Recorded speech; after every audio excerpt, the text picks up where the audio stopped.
les culs, hein, les culs. Ça va, pour une fois, c'était des adultes et pas des gosses. Mais en attendant, la réalité, elle est là. Mais le franchouillard, il va venir nous cracher dessus sur nous, hein. D'accord? Il va venir nous cracher dessus parce qu'on se mobilise. Et je le redis encore, hein, ce n'est pas parce que vous êtes lâche, pleutre, d'accord, que vous acceptez tout, que vous devez venir me cracher dessus. Si moi je me permets de vous cracher dessus, c'est pourquoi? Parce que justement, vous venez me cracher dessus pour me neutraliser parce que moi je mène le combat. Vous voulez pas combattre, c'est un fait. Mais par pitié, fermez votre gueule. Maintenant, vu que vous êtes toujours sur nos côtes, nos vidéos, ah mais c'est n'importe quoi ce qu'elles disent, ah mais ça n'existe pas. Bah oui, je peux aujourd'hui me permettre de vous cracher dessus. Vous êtes des mange-merdes, vous êtes des bas du plafond. Et pire, vous êtes tellement pleutre, que vous préférez me neutraliser moi qui combat, parce que je vous renvoie votre lâcheté. Mais est-ce ma faute à moi si je vous renvoie votre lâcheté? Non, assumez votre lâcheté. Mais par pitié, arrêtez de venir me neutraliser et c'est du moins essayez de venir me neutraliser. Je ne serai jamais à votre image. Et comme je dis aujourd'hui, et d'où celle de la hyène, quand elle dit que la France, et surtout l'Union Européenne, ce sont les valeurs de Talmud. Ce ne sera jamais mes valeurs non plus, hein. Jamais, hein. D'accord? Donc, je ne suis pas pleutre, donc oui, j'ouvre ma bouche, oui, je mène le combat, oui, je suis sur le terrain, et grâce à Dieu, tout à l'heure on se disait, avec des femmes fantastiques et incroyables, et ce que vous ne comprenez pas, les bas du plafond, c'est ce qu'on disait, comment ça fait du bien de se retrouver avec des gens qui savent de quoi on parle et qu'on n'a pas besoin de faire le prof. Comment tu n'es pas au courant de ce sujet-là? Alors il faut lui expliquer tout. Non, nous quand on parle d'un sujet, on sait de quoi qu'on parle. Vous voyez, de n'importe quel sujet, et même si sur certains sujets on ne voit pas tout à fait la même lecture, on en discute, on peut échanger, parce qu'on a cette intelligence, qu'on a réellement l'esprit ouvert. Pour finir, un exemple tout con, on en parlait avec Fatih. Ça aussi, ça me débecte. Je me bats pour la liberté. Ça veut dire que je me bats pour la liberté de tout le monde. Même des putains de fachos, d'accord? Même de tous ceux qui portent la parole de Zemmour. Ouais, ah, ils ont droit. Moi, quand il y a eu leur défilé, là, hein, qu'ils ont fait, là, les fachos avec les gants coquets, tout le monde est monté au créneau. Et ils me partagent, ah oui, t'as vu Nadia, quelle honte? Bah non, il y a pas de problème. Comment tu acceptes qu'ils défilent? Bah oui, oui, j'accepte qu'ils défilent. Je leur crache à la gueule, certes, mais j'accepte. Pourquoi? C'est ça ma liberté. Donc ma liberté, c'est que de l'extrême droite, tard, consanguin, à la gauchiasse, antifa, gauchiasse, ils peuvent tous défiler, j'en ai rien à foutre. Tout le monde a droit à la parole. C'est ça, le combat de la liberté. Moi, je dis pas, toi, t'as le droit, toi, t'as pas le droit, toi, t'as le droit, toi, t'as pas le droit. C'est pas parce que j'adhère pas à leur merde que je vais les neutraliser. Non, non, non. C'est ça, le combat de la liberté. Et je crois qu'il y en a beaucoup qui ont du mal à le comprendre. Oui, oui, moi je suis pour la liberté, hein, mais attention, hein, seulement si tu penses comme moi. Là, je suis pour ta liberté. Maintenant, si tu penses pas comme moi, ah non, t'es une facho, je t'interdis de défiler. Ça veut dire quoi, ça? C'est ça le combat de la liberté? Mais bande de mange-merde que vous êtes. Ah, je vais arrêter là parce que sinon ça va monter encore, parce que toute cette manipulation de tous ces gens-là me débecte. Ils sont les premiers à gueuler « Liberté, liberté !»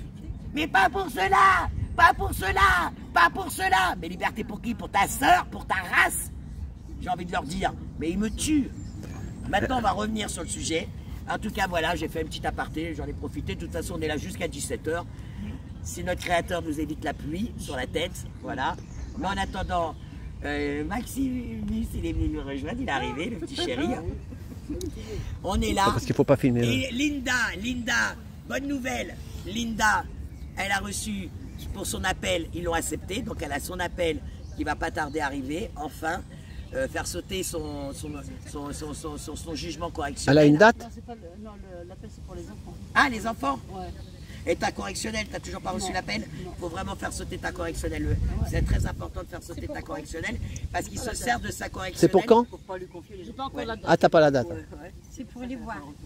Non, pas pour les voir, c'est pour... non, c'est pour faire appel au jugement. Appel au jugement à Versailles. Sachant que son avocate a bien foutu sa mère dans le jugement, et je le redis encore, hein, puisque c'est marqué noir sur blanc dans le jugement, hein. Suite aux accords avec votre avocate, nous renouvelons le placement. suite aux accords avec ton avocate, avec votre avocate. Ce qui veut dire que l'avocate était d'accord pour le renouvellement du placement. À quel moment elle a payé 4 000 € cette pourriture pour lui dire oui, oui, je suis pour le renouvellement. Non, pas cette pourriture, la pourriture, voilà, c'est ça. Voilà, parce que tu as mis sa main sur la pauvre. À quel moment cette maman Voilà. a payé 4 000 € cette pourriture d'avocate pour ça. redemander le renouvellement? C'est ça. Elle n'avait pas besoin de lui donner 4 000 €. Hein. Dans ces cas-là, elle y allait elle-même. Elle dit si, gardez-les-moi. Eh ben, Elle le c'est disait ça. elle-même. Hein. Surtout que c'était pas du tout ça. Et quand elle les a appelés, quand elle a appelé suite au jugement, qu'elle dit mec, vous-même vous avez été avec le juge, c'est marqué noir sur blanc. Tu sais ce qu'elle a dit là, cette avocate? Que bientôt je lui sortirai aussi son pédigré à celle-là. Il faut tous les allumer. Déjà pour éviter que d'autres parents se fassent avoir. Oui, mais Madame Grandoul, il faut voir quand même, vu toutes les vidéos que vous avez faites, tout ce que vous faites comme prise de parole, votre dossier il est tellement chargé qu'il fallait mieux pas demander la libération des gosses. Ouais. Moi, pourtant, moi, je trouve qu'elle est calme, qu'elle est... Il n'y a pas plus... Non, elle est schizophrène. Moi, depuis le temps que je la suis, là, je vois qu'elle est gentille. Hein, Elle est... elle amène des gâteaux, elle est gentille comme... Ben oui, mais on te fait passer... Quand on veut tuer son chien, on dit qu'il a la rage. Quand tu veux couper l'arbre qui met de l'ombre chez ton voisin, il est pourri. Voilà, c'est ça, c'est la même chose. Pire, c'est que cette pourriture lui dit, il fallait mieux... Écoute bien, il valait mieux travailler pour avoir plus de visites. Elle en a plus du tout.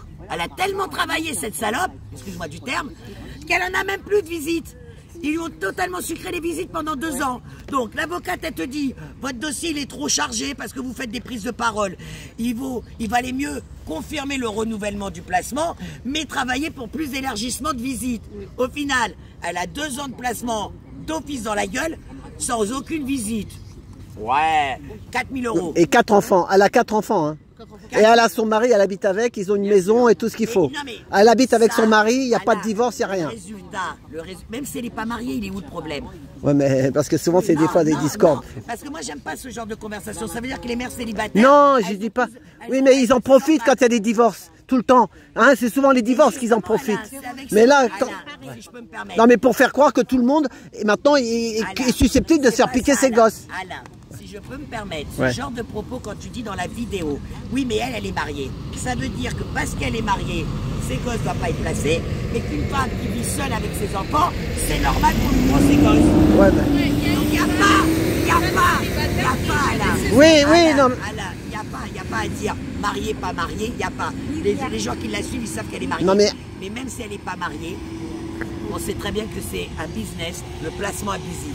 ouais, mais l'ASE là, ils profitent qu'il y a une discorde entre les deux, tu comprends? Si le mec il est intelligent, il dit bon, on va rester derrière. Il y a aussi sa fille qui a 18 ans, il faut le savoir.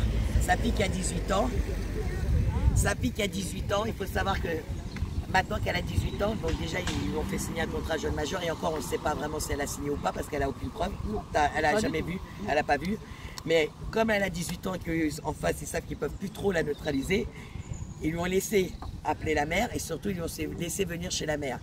Et elle a fait une nuit, enfin elle a fait une nuit chez sa mère, elle a passé un week-end chez sa mère. Mais depuis qu'elle est venue faire son week-end chez la mère, bah, tu penses bien, ils ont tout coupé, tous les liens. Ouais, depuis samedi dernier, je n'ai aucune nouvelle. Même les appels de jeudi, ça fait 2 jeudis, j'ai plus d'appels. Plus d'appels, plus rien. Bah oui, parce que la gamine, elle recrée vraiment des liens avec ses parents. La gamine, quand elle est avec les parents, disent qu'elle veut rentrer.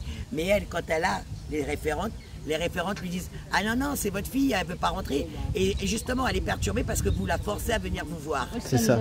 Voilà. Alors que la gamine lui dit le contraire. Et c'est là que je lui dis « Écoute, elle a 18 ans, filme-la, fais-la témoigner, te fais pas chier. » Puisqu'ils aiment nous suivre. Hein?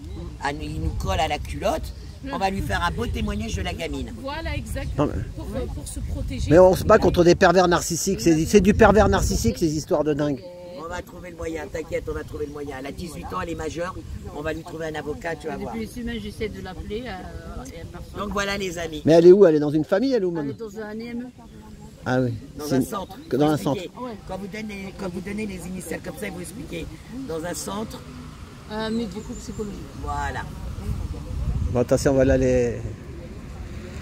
Donc voilà les amis. Ah, nos camarades ils reviennent pour un autre contrôle pour ceux qui viennent d'arriver. Ouais, je me demandais tout à l'heure, ils ne sont pas aujourd'hui. Non, aujourd'hui, vous Bon, avez là, voilà. aujourd'hui, les amis, il faut savoir que les gendarmes passent de temps en temps pour contrôler les nouvelles personnes qui arrivent sur le rond-point. Mais aujourd'hui, ils ne sont pas là du tout avec nous. Dès le départ, ils nous ont dit. Voilà, Oh, il ferme les fenêtres, il va venir là. Oui, oui, bah, c'est ce que je t'ai dit. Mais moi je suis en live, je peux même pas faire où je coupe le son. Voilà, bon, j'arrête celle-là. Allez, j'arrête celle-là déjà. Non mais j'ai l'autre, j'ai le live là. D'accord, mais Voilà, tu allez, à peux, tout à l'heure. mais